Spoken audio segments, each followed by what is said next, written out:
یہ بجٹ جو ہے یہ ڈیڈ آن ارائیول بجٹ ہے. بھائی ہم لوگ تو پہلے کہہ رہے ہیں کہ پاکستان بیورو آف اسٹیٹسٹکس خچروں کی تعداد دکھا رہا ہے کہ اس میں کوئی اضافہ نہیں ہوا. گدوں کی تعداد میں 1 لاکھ اضافہ, مال مویشی ڈنگروں کی تعداد میں 36 لاکھ اضافہ, آپ کی کپاس کی فیل, چاول, آپ کا گنا, آپ کا ویٹ جو ہے ساری کی ساری فصلیں فیل, آپ کا لیبر فورس سروے نہیں ہوا. تو وہ ڈیٹا جو بیورو آف اسٹیٹسٹکس کا ہے وہ تو آغاز ہی یہیں سے, شروعات ہی اس کی فالٹی ہے. زنگ آلودہ سسٹم یا مشین ہے, اس پہ کوئی چیز آپ ڈالیں گے تو آپ کو رزلٹ بھی ٹھیک نہیں آئے گا. سو لب لباب یہ ہے کہ جو اس وقت حکومت یا پھر یہ امپورٹڈ رجیم کہہ رہی ہے کہ جی ہماری ایکسپورٹس گرو کریں گی, کہاں سے کریں گی؟ ماڈلنگ کے ذریعے عالمی بینک نے اور باقی اداروں نے ہمارے ساتھ ماڈلنگ کی ہے, اور آپ کا اسٹیٹسٹیکل اور فائنینشیل ماڈلز ہیں کہ معیشت جو ہے کس طرح بڑھے گی. آج ہم نے کل بڑے زور لگایا اور ہم نے کہا کہ ان ایکسپرٹس کے سامنے ہمیں بٹھایا جائے, کیونکہ ہم بھی تھوڑا بہت جانتے ہیں فائنینس کے حوالے سے. آج 9 بجے ہمارے پاکستان تحریک انصاف کے ساتھی ایم این اے 6-7 ہم لوگ تھے, اور ورلڈ بینک کی ٹیم تھی, اور منسٹری آف کامرس کی تھی. یہاں پہ یہ میں کہتا چلوں کہ ایکسپرٹس کو تو جو آپ سوال دیں گے وہ جواب دیں گے. لب لباب جس وقت ہم نے اس ماڈلز کا پوچھا تو کہتے ہوتے ہیں جس کے اوپر حکومت یا یہ انسٹالڈ رجیم اپنا سارا انحصار کر رہی تھی کہ جی گروتھ آپ کی ایکسپورٹس بڑھیں گی, آپ کی معیشت کیسے بڑھے گی. وہ کہتے ہیں کہ کھودا پہاڑ نکلا چوہا. اس ماڈل میں جو فلاز ہیں, جو خرابی ہیں, وہ یہ ہے کہ نمبر 1 وہ سٹیٹک ماڈل ہے, ساکن ماڈل ہے نمبر 1. نمبر 2 وہ بنیاد کہاں سے ڈیٹا لے رہا ہے؟ وہ پاکستان بیورو آف اسٹیٹسٹکس سے.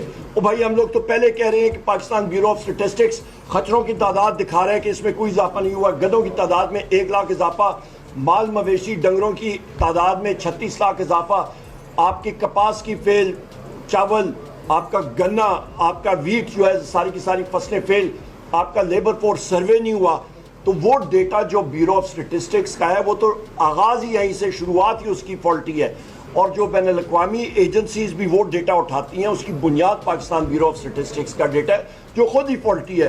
تو آپ ایک چیز کہتے ہوتے ہیں گاربیج ان گاربیج آؤٹ. آپ ایک سوال, ایک سسٹم, ایک آپ کا زنگ آلودہ سسٹم یا مشین ہے, اس پہ کوئی چیز آپ ڈالیں گے تو آپ کو رزلٹ بھی ٹھیک نہیں آئے گا. سو لب لباب یہ ہے کہ جو اس وقت حکومت یا پھر یہ امپورٹڈ رجیم کہہ رہی ہے کہ جی ہماری ایکسپورٹس گرو کریں گی, کہاں سے کریں گی؟ وہ پولیٹیکل کنسیڈریشن ہی نہیں انہوں نے ڈالا. ٹیرف سٹرکچر, وہ کہتے ہیں جی امریکہ میں ہماری ٹیکسٹائلز کی ایکسپورٹس بڑھ جائیں گی. امریکہ میں بہت پاورفل ٹیکسٹائل لابی موجود ہے جو ٹیرفز بڑھا رہی ہے.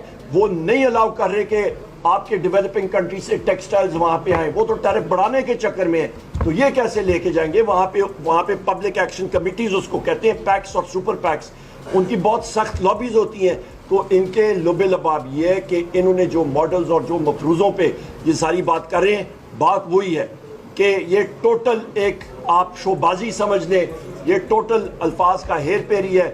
اور آخر میں یہ کہوں گا کہ جو ہم لوگ کہتے رہے ہیں کہ یہ بجٹ جو ہے یہ ڈیڈ آن ارائیول بجٹ ہے. سب سے پہلی چیز اور آخری بات میں کر کے اجازت لوں گا کہ انہوں نے کہا ہے جی کہ ہمارا جو خسارہ ہے وہ تقریبااً 6500 ارب کا ہے, اور یہ لوگ اٹھائیں گے جناب بینکوں سے آپ کے لونز 6300 ارب روپے کے. 97% بجٹ خسارہ یہ آپ کے بینکنگ سیکٹر سے اٹھائیں گے. تو پیچھے رہتا کیا ہے؟ پیچھے آپ کے پاس گروتھ کے لیے, آپ کو انڈسٹری یا زراعت کو بڑھانے کے لیے آپ کے بینک تو سارے کا سارا قرضہ دے رہے ہیں حکومت کو. آپ کو محنت کشوں کو کیا دیں گے اور آپ کی صنعت کو کیا دیں گے؟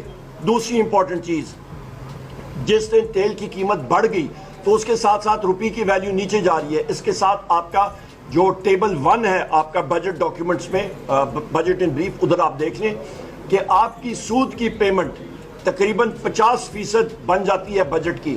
تقریباً 7500 ارب روپے کی سود کی پیمنٹ ہے. ٹوٹل بجٹ آپ کا 17500 کے قریب ہے. تو 50% آپ کا سود کی پیمنٹ جا رہی ہے. اور سود کی پیمنٹ کیونکہ یہاں پہ آپ کی روپی کی ویلیو ڈی ویلیو ہوگی, سود آپ کا بڑھ جائے گا. تیسری امپورٹنٹ پوائنٹ یہ ہے کہ جناب ان کا جو قرضہ انہوں نے لوکل کرنسی میں کیا ہوا ہے, قرضے کی ادائیگی پچھلے سال کے مقابلے میں 1000 ارب یا کم ہوئی ہے. تو وہ 1000 ارب جو کم ہوئی ہے, پیسہ کم انہوں نے دینا ہے, تو وہ کدھر استعمال کر رہے ہیں؟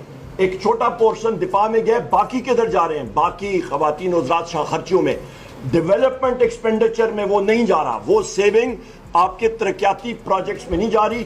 صرف 55 کروڑ روپے صوبہ خیبر پختونخوا کے لیے, باقی سارے کا سارا صرف تخت لاہور کے لیے, نہ جنوبی پنجاب کے لیے, نہ سندھ کے لیے, اور نہ ہی بلوچستان کے لیے.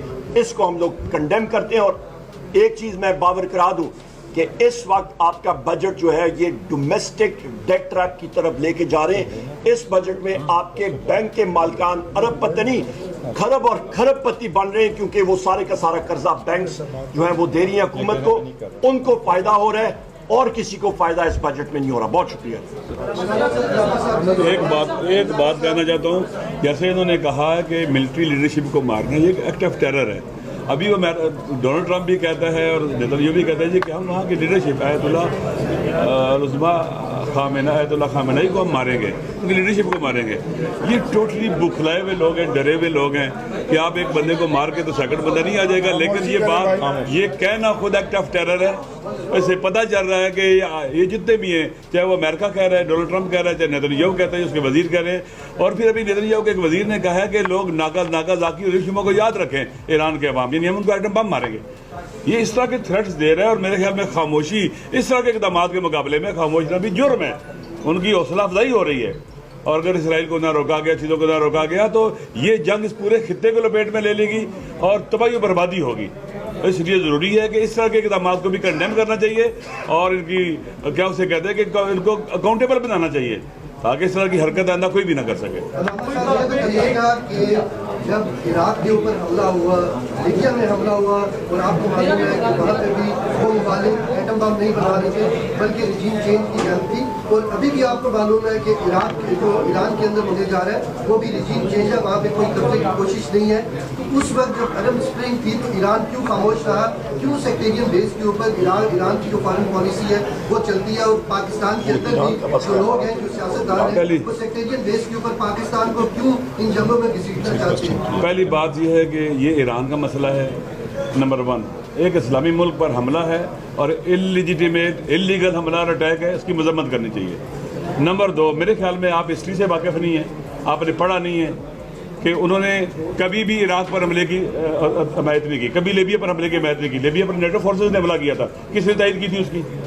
کون لوگ ساتھ تھے اس سے؟ کہاں کے لیے امریکن اور نیٹو کے فورسز کے جہاز حملہ کر رہے تھے؟ عرب اسپرنگ کا مسئلہ ہے. انہوں نے ہمیشہ, مجھے یاد ہے, عوامی جدوجہد کو سپورٹ کرتے ہیں, جہاں جو بھی حکومت عوام لے کے ہیں. ایران میں 46 سال سے امریکہ کوشش کر رہا ہے کہ وہاں کی حکومت چینج کرے, انقلاب کو شکست نہیں دے سکا, آئندہ بھی ہار جائے گا. یہ میرا آپ کو قول ہے, دیکھ لینا. انشاءاللہ.